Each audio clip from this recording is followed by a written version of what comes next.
Hello, everybody. This is Storm, Commissioner of the SADL, back with another video. And of course, right on time, we have our Week 10, the final week in SADL regular season for Season 1. We have our Week 10 game reviews.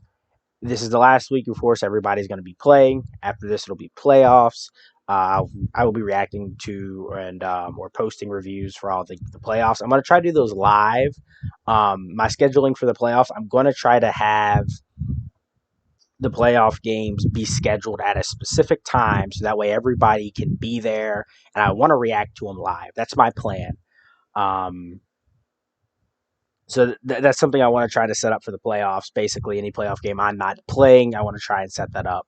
So that way it would be, I feel like it'd be a great thing for the community, for our league to kind of get together, as well as just being a more like intense reaction instead of just watching replays.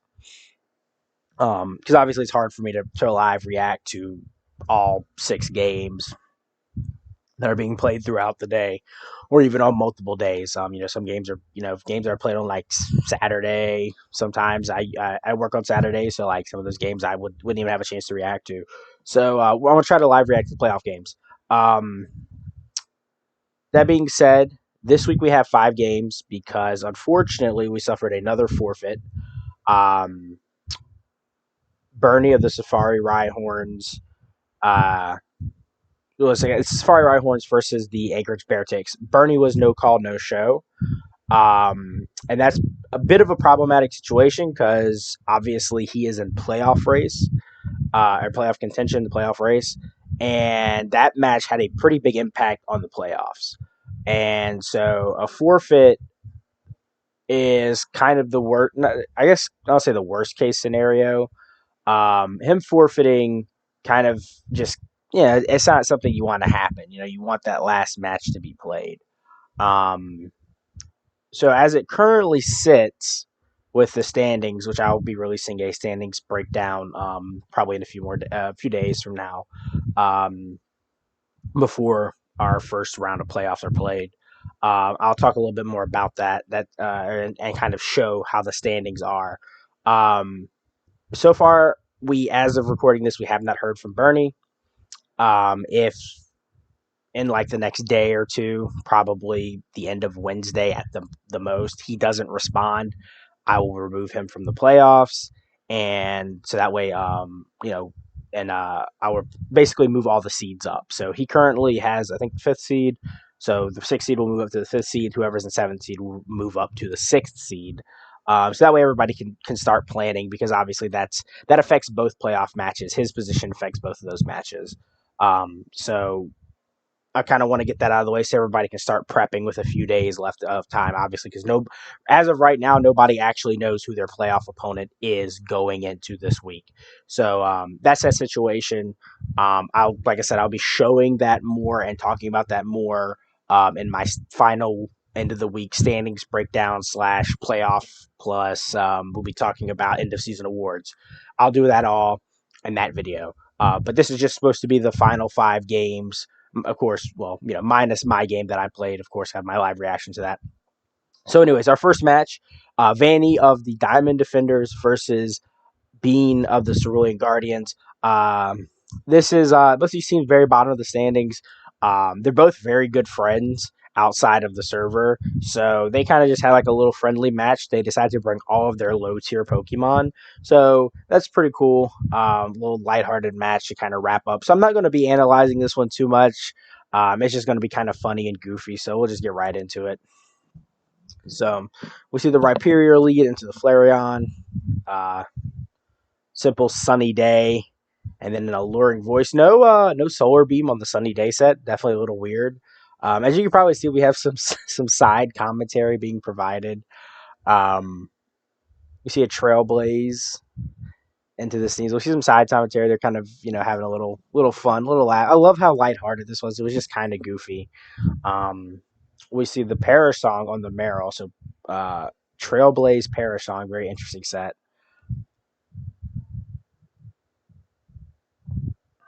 Nasty plot on the Minun, and then a Parish song. So limiting what this Minun can do in this matchup. switch into Flareon, not boots, so it takes a lot from the Stealth Rock, and the minus stays in and gets a Thunderbolt off, knocking out the Flareon. We see Mischievous come out.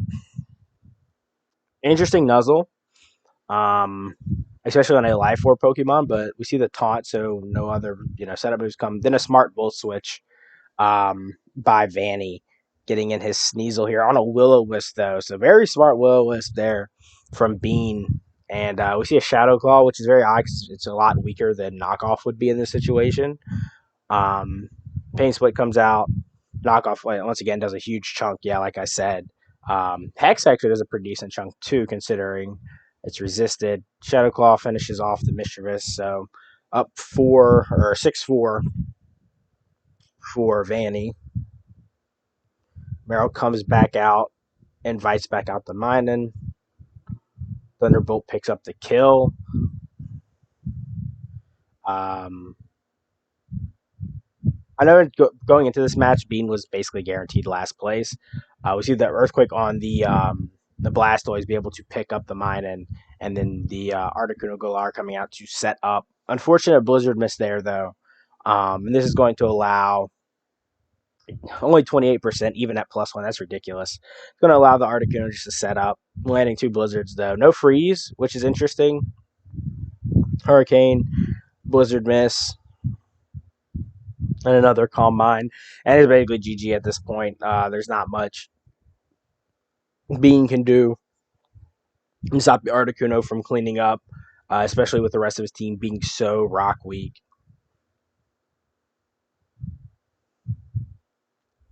And yep, Terra Psychic to finish off, and we see the Glaceon go down. So GG's there. Vanny, it is ending his week off, or his season off on a high note with a win over his good friend. Bean, unfortunately, be ending the season winless. Unfortunate first season for Bean. I will say he improved significantly this season, though. Like just from the beginning to the end, he was like had some really intense matches, or just not intense matches, but just good matches. Even against some of the higher seeded players in the league who were doing really well. So it's very good to see. But unfortunately, not able to walk away with a win this season, finishing the season 0-10. The next match we'll hit up. This is a match that is a more meaningful match, match that has more playoff implications. The House of Mouse, coached by Yeehaw Yi, need a win, basically, to really kind of help them make playoffs. They want to win, give them the better chance at playoffs. Phil here, still subbing in for the King City Kingdras, having a chance to play more spoiler. He's played spoiler the past 2 weeks, had 2 big wins against teams that were in playoff contention. So another chance to play spoiler here, because obviously a loss for Yeehaw is not good. So the King Gambit lead into the Kilowattra. Volt switching out as we see Stealth Rocks on the King Gambit. And then Thunderous to come out on the Manaphy. Takes a big chunk from that Scald. And the Thunderous will just U-turn. Good pivot by Yeehaw, bringing something else. We see the Grin come out, and we see the Gunk Shot land. Big play from that Grin, basically setting up that kill. And we see Terra Ferro and Kilowattra. Very interested to see this. I'm not really sure why I don't know if he was expecting why Phil did this play. I don't know if he was expecting to force the Grin out, but clicking Terra Fairy, making yourself weak to the Gunk Shot that it has already revealed and has stab on, and then using the resisted move. Like I said, he might have thought he was going to force out the Grin. But anyways, the Grin just takes a turn to set up Toxic Spikes. And then also another interesting thing, he doesn't Volt switch out. He just hard switches out. Definitely an interesting play there. But Grin gets up 2 layers of Toxic Spikes. Unfortunately, we have the Spectator Bug. Then we see a Calm Mind on the Jirachi, but a smart switch into the King Gambit forces out the Jirachi. And Gouging Fire switches in, takes rocks, gets poison, and uses its Photosynthesis attack boost. And very interesting switch there as well. I guess, we know this is a physical Grin. I guess he's not want to take as much chip, but you already brought in the Gouging Fire. You've lost a lot of HP on it and burned your booster. It's probably just to stay in there and just get as much damage as possible. But anyways, a smart switch to the Jirachi that won the gunk shot. We see the Night Slash come out. It does next to nothing without its Protean boost. Jirachi's just going to wish here to heal up. And Zen Headbutt. Very interesting to see. This is Zen Headbutt, Calm Mind, Jirachi. It's a very interesting set. Um, anyways, picks up a kill, though, on the Thunderous. Manaphy switches in, takes rocks, takes the poison. So not very good. Doesn't take anything from this Draco, though. As it has turned out as an eject pack. Ooh, that was a crazy prediction there. The grass knot. I don't know if that's supposed to catch. I guess catch Greninja. I don't know. You just run Energy Ball, in my opinion, over grass knot.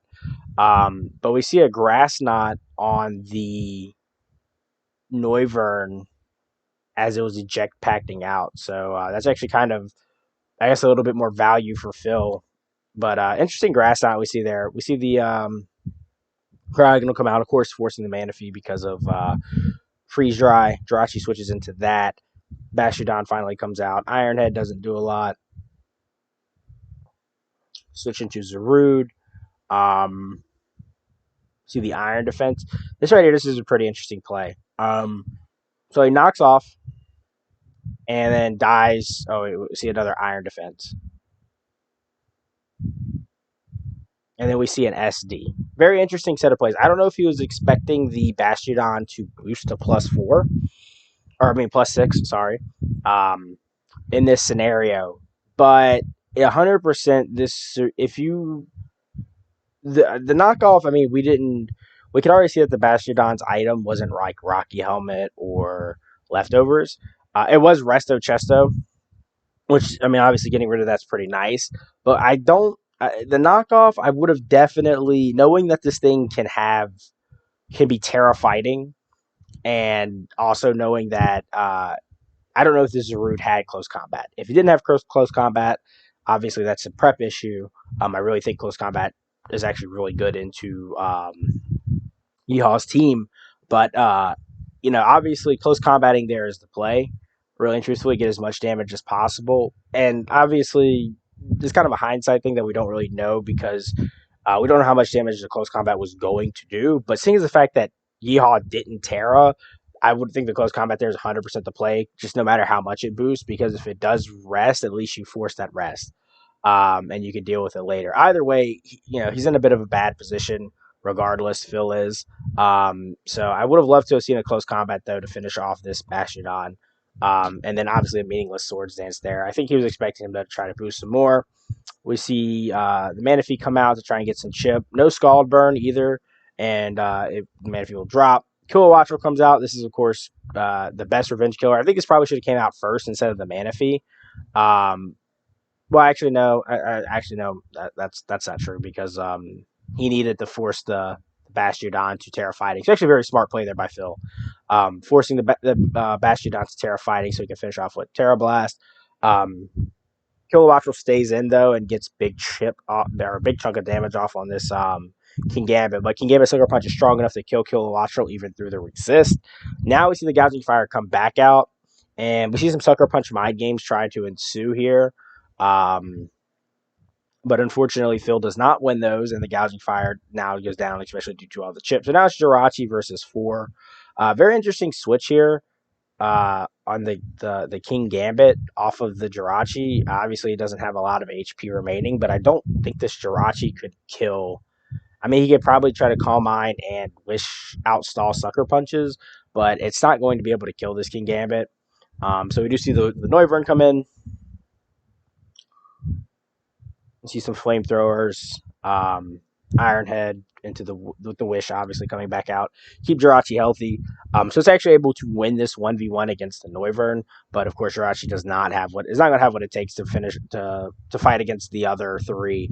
As we see the Protean boosted Night Slash is able to pick off the Jirachi. So Yeehaw able to get his very important win for this season, or this week to wrap up the regular season, and Phil not able to play spoiler one last time. So good win for him.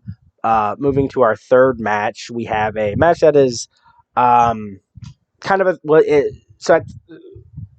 I played my match before this match, So I won mine and because of that, this match essentially didn't matter because it did not affect like playoff seeding or anything. It just affected differentials and records. But we have Tanner of the Chicago Toros versus Vortex Titan, coach of the Dewey Duats. So like I said, kind of a throwaway match. Tanner did need to win this match to give him a chance at playoffs, but by this time, he was basically out of the playoffs because everybody else who won and everybody else that was supposed to keep him out of the playoffs had successfully kept him out of the playoffs. But anyways, we see the NDD lead into the Grimstar on an immediate switch into the Lola Ninetales to get up screens plus terrain. So very a kind of a complex set or strategy Vortex is running this week. And of course, the terrain blocks the Thunder Wave. We see Samurott come out. Is forced out by Toxapex. We see a very interesting lunge Toxapex.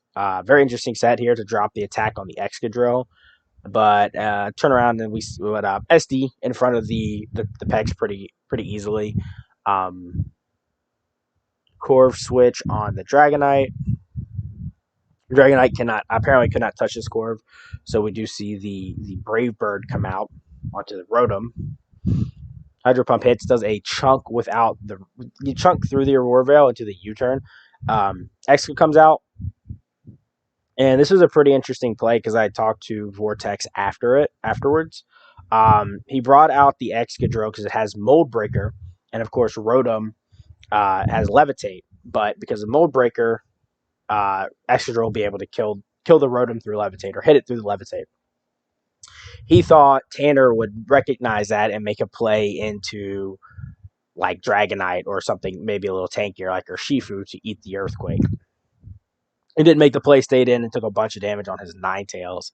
But freeze dry on the Ninetales. I think this Rotom was Specs. Had to have been Specs by the damage it was doing through screens. So it wasn't bulky enough to live a freeze dry from Ninetales. Urshifu comes out. We see this NDD switch in. This was more than likely a sack, I think, just to basically let a free pivot and get terrain up one last time because obviously terrain is very good for Vortex in this game. See the Samurott come out, sash, so it eats the close combat and picks off the Urshifu with an Aqua Cutter. Infernape comes in. We see the Samurott just sacked on the U-turn, so that way Vortex can keep his momentum. We see the Dragonite come in, little Ninetales. Roarville and the Dragon Dance, and the Ninetales actually lives this Earthquake. Pretty crazy. And Blizzard does a huge chunk. Obviously, Dragonite's multi-scale, allowing it to live there. Earthquake to finish it off. And we see the Baxcalibur come out to kind of try to clean up this game, really and truthfully. But we see a Dragon Claw crit on the Baxcalibur. That crit 100% mattered. Like, by the way, the calc is like Adamant +1 Dragonite screens plus Snow defense boost is like max 50% on Bax.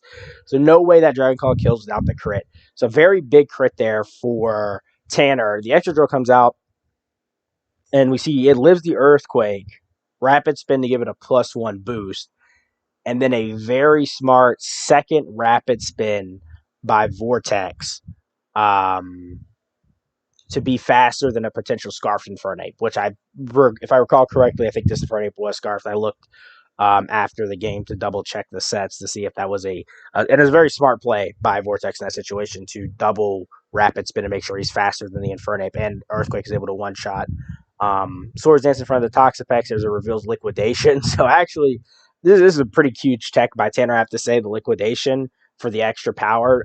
Because if this extra drill was not leftovers, it was a dead extra drill. And I don't know if the match is necessarily over because this Corviknight does have all of its roost left. And so it could potentially outstall Pex plus Grimstar. I'm not 100% sure though. But it's able to live, and we see an Earthquake come through to finish off the Toxapex, and no Sucker Punch, right? Yeah, no Sucker Punch on this Grimsnarl, and Ironhead cleans it up. So a pretty good reverse cleanup by Vortex there, using the double rapid spin. After that, a very unfortunate crit on his behalf. Tanner with a huge crit to help him kind of keep that match in focus. Obviously, I think the better play there was to go Corv after the backs instead of going straight into backs, because obviously, like you're saying, oh, backs can live. Um, you never want something like that to happen. Obviously, that crit. So Corv is the smart play there because he's already shown that he can't touch the Corv, and you have screens up anyways. So Corv should probably have came in there instead of the backs, either force out the Dragon Knight or just kill it. It was already very weakened, so it would have been its multi scale was broken, so it was easy to pick off. But a very smart comeback there, utilizing what was left of the screens plus the double rapid spin to outspeed the potential Scarf Infernape in the back, which I said as it was Scarf Infernape. So huge. Not really, like I said, not a meaningful game. At the end of the day, it didn't really impact anything besides just giving, affecting their records, end of season records, and differentials. Because, like I said, I'm pretty sure by the time this match was played, Tanner was like pretty much guaranteed out of the playoffs. So, all right. Anyways, that's uh, I guess a good stat pad match maybe. 4 kills on XC drill, some shakes up the kill leader standings a little bit. Anyways, fourth match is another very important match here. Jake of the Washington Wishmakers versus Brady of the New Jersey Jinx. Jake 100% needed to win this match basically to have any chance. He would have, I think.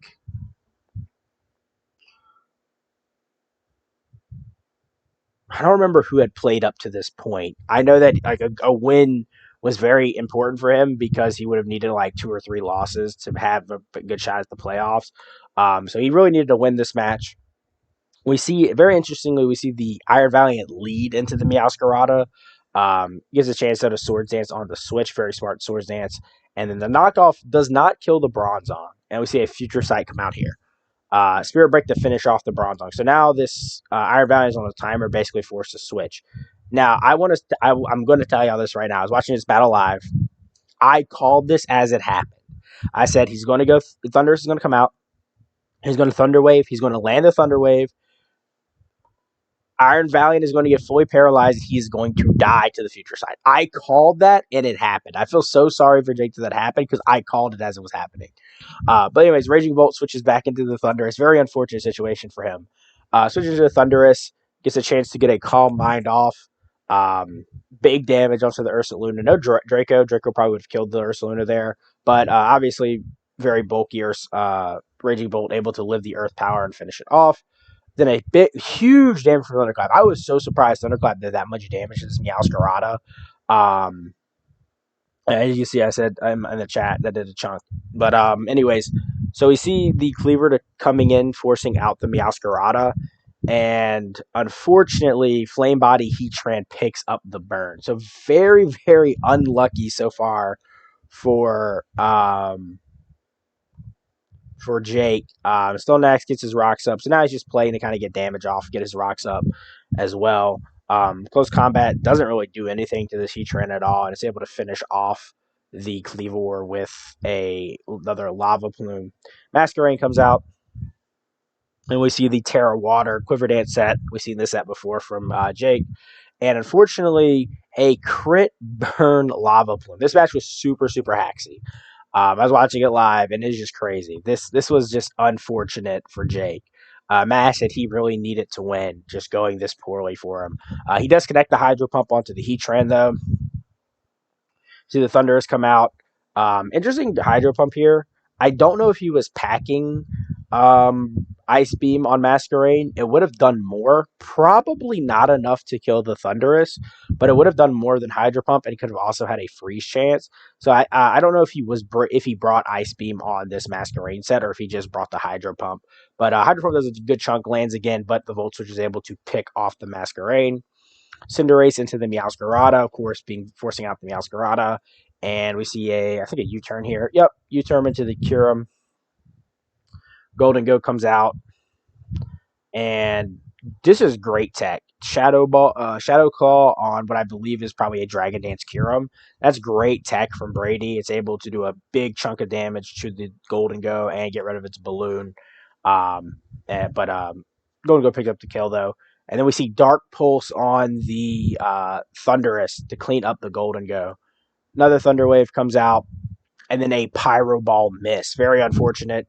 Sucker Punch, though, able to clean up the Thunderous. So this match came down to Sucker Punch more than likely kills Meowscarada in this situation.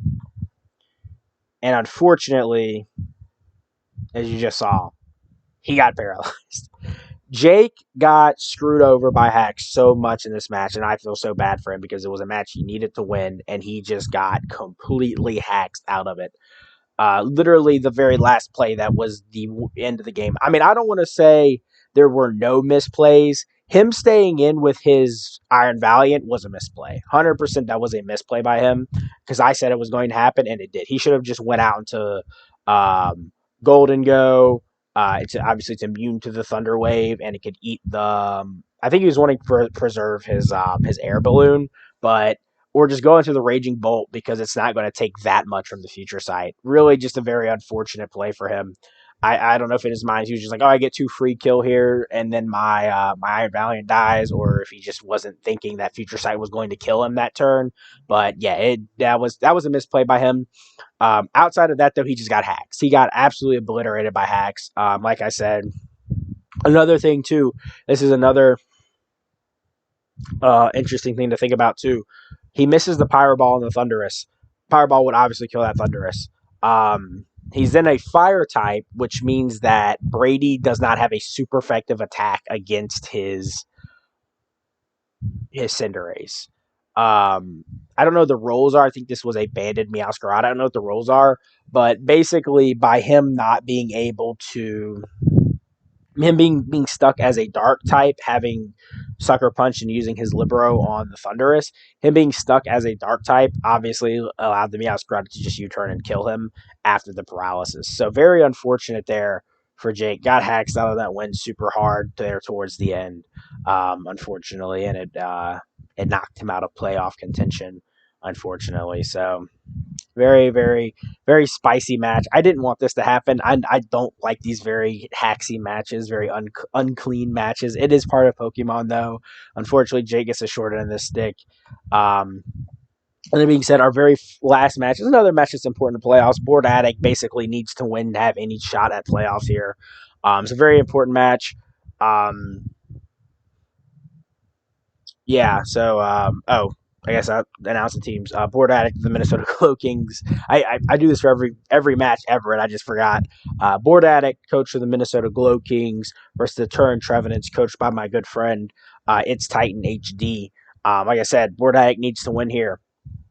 Important. So we see the Roaring Moon. I believe this is a banded Roaring Moon. Unfortunately, he goes for Outrage here. He should have just the move to click was knockoff. Obviously, the Dragon Resist on Board Addict's team aren't very good at all, but neither are his Dark Resist. So I think a knockoff would have been great there. It would have still done a huge chunk of damage to Gliscor and not got rid of its Toxic Orb, especially because Board Addict decided to stay in and get up his spikes.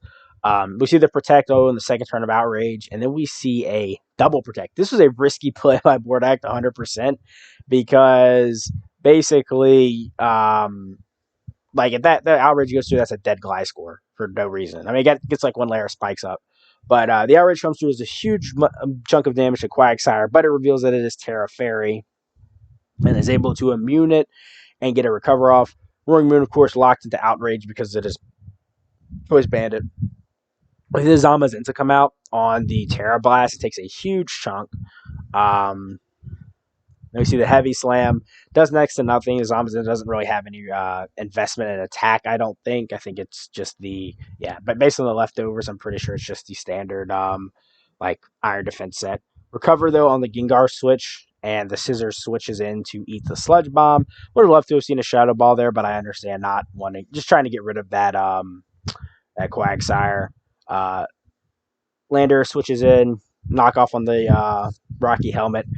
Earthquake, I think this really should have been either rocks or U-turn by this Landorus. We see the Ice Fang Gliscor, but a slow taunt by the Landorus doesn't really do anything. Flayon switches in to eat the Ice Fang, and unfortunately gets frozen. A very haxy week, it seems. Earthquake into the Empoleon, no first turn freeze, so we can't won't be able to get a big hit off on this Gliscor and drops to the second Earthquake. Very unfortunate for its Titan. Cyclozar comes out. Of course, want to get rid of the rocks. There's a huge chunk from the Ice Fang as well. But, we see a Dragon Tail from the Cyclozar.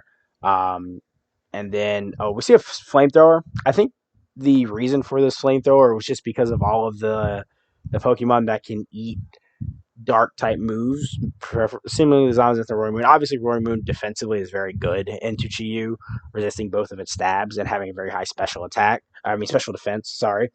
But the flamethrower isn't able to kill the Cyclozar, so it's able to get a rapid spin here off, and then I believe it U-turns. Yep, U-turns on this play.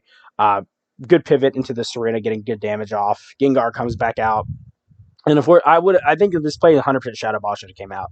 Um, I think it just does a decent chunk to Serena, does a decent chunk to this. I believe this is actually Assault Vest Scissor, so it's kind of meant to deal with this Gengar super well anyways.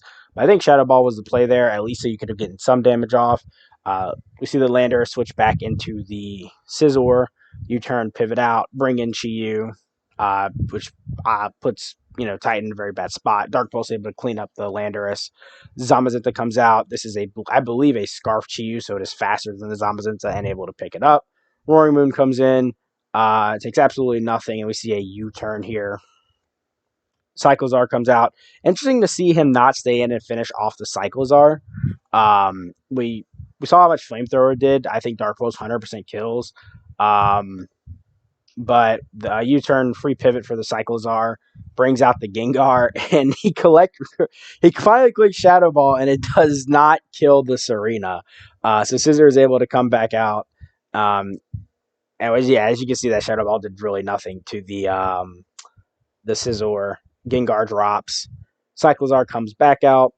Unfortunately, all it has is Double Edge, which does absolutely nothing. Close combats the Cyclozar to finish it off. And Scissor had a pretty big week here, picking up some kills.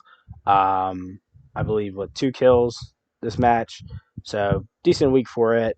And, of course, Roaring Moon locked in a knockoff can't do anything to this Quagsire as it's able to finish off with a Terra Blast. So a big 5-0 victory for Board Addict, and a big victory for him because as of right now, with Bernie's fate in the playoffs, the Safari Rhyhorns, their fate in the playoffs being undetermined, this would put him at the 6th seed. So he needed this win to secure a potential playoff spot if the Safari Rhyhorns are going to be removed from the playoffs, which obviously that decision will be made soon.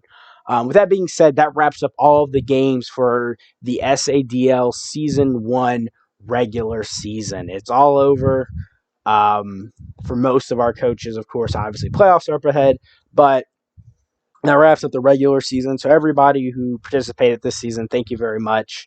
I appreciate it greatly. You guys, this was kind of like a dream of mine. You guys made it come true, so I appreciate that. With that being said, my next video will be the final standings breakdown. Not say a breakdown, just a look at the standings, a look at the playoff picture, and then we'll be talking about end of season rewards. Basically, a wrap up of the regular season. That's the best way to put it. It's going to be a regular season wrap up. So that will be coming out shortly after this video. But until then, everybody be safe. Enjoy y'all's week. I'll see y'all next time.